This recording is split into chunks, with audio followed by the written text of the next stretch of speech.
말씀의 변화를 누리는 하루 보이스데이 오늘 106번째 시간입니다. 오늘 우리가 함께 살펴볼 말씀은 미가서 6장 1절부터 16절까지 말씀입니다.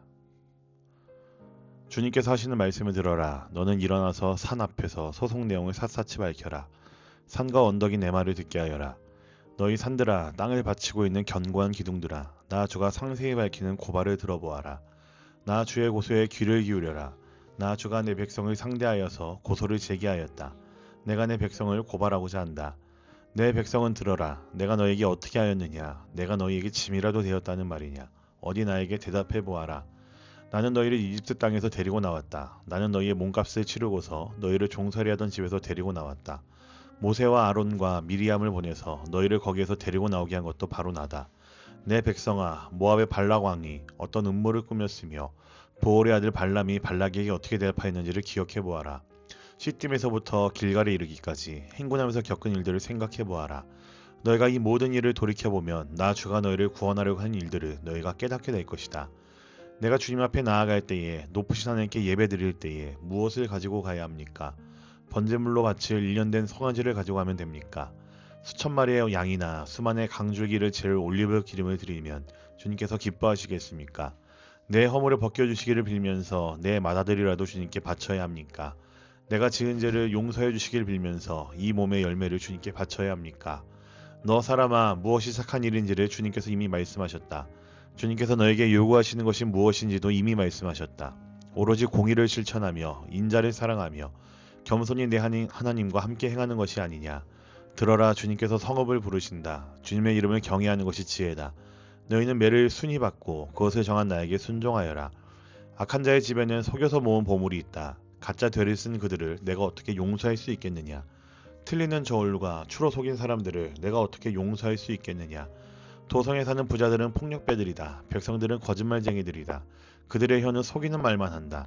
그러므로 내가 너희에게 견디기 어려운 형벌을 내린다. 너희가 망하는 것은 너희가 지은 죄 때문이다.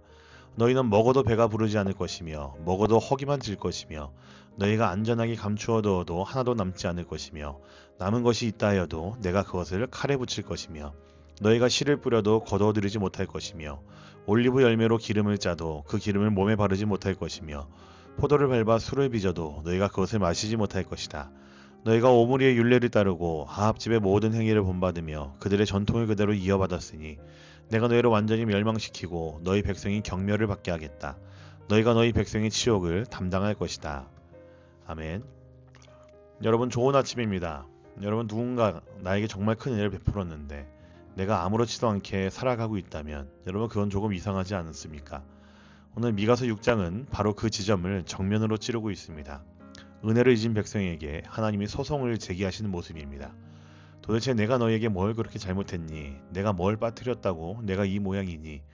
여러분, 하나님의 이 말씀은 단순한 꾸짖음이 아니라 관계에 있어서의 진심 어린 질문을 던지고 있는 겁니다. 내가 너에게 그렇게까지 해줬는데 넌 왜 나와 멀어졌니? 라는 질문이죠. 이스라엘은 여전히 제사도 드리고 예배도 합니다. 하지만 하나님은 거기에서 관계의 단절을 보십니다. 그들의 삶은 하나님의 은혜를 기억하지 못한 채 형식만 남은 종교 행위에 갇혀 있었죠. 여러분, 지금 이 질문은 오늘 우리에게도 동일하게 묻는 질문이 될 것 같습니다.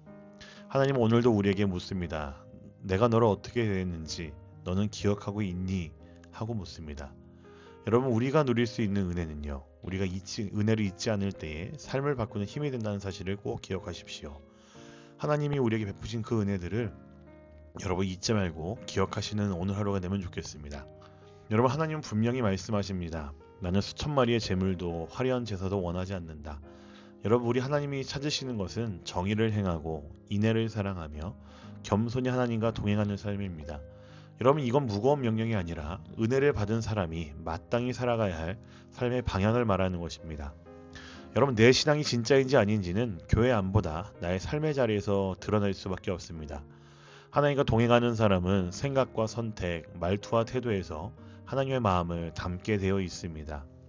이스라엘은 하나님의 은혜를 알고도 자기 방식대로 살아갔습니다. 그들의 결과는 어땠을까요? 속이는 상거래가 있었고 불의한 재판이 있었고 탐욕과 거짓이 넘쳐나는 사회가 하나님께 보여드린 그들의 결과였습니다. 그래서 그들에게 남은 것은 하나님의 징계와 무너짐이 남았었죠. 여러분, 하나님 없이 쌓은 성취는 결국 흔들릴 수밖에 없습니다. 하나님의 은혜에 합당하지 않은 삶은 자신도 모르게 방향을 잃게 됩니다. 지금 여러분들의 삶의 기준은 무엇입니까? 여러분 정말로 하나님의 은혜를 기억하며 거기에 걸맞는 길을 걷고 있으십니까?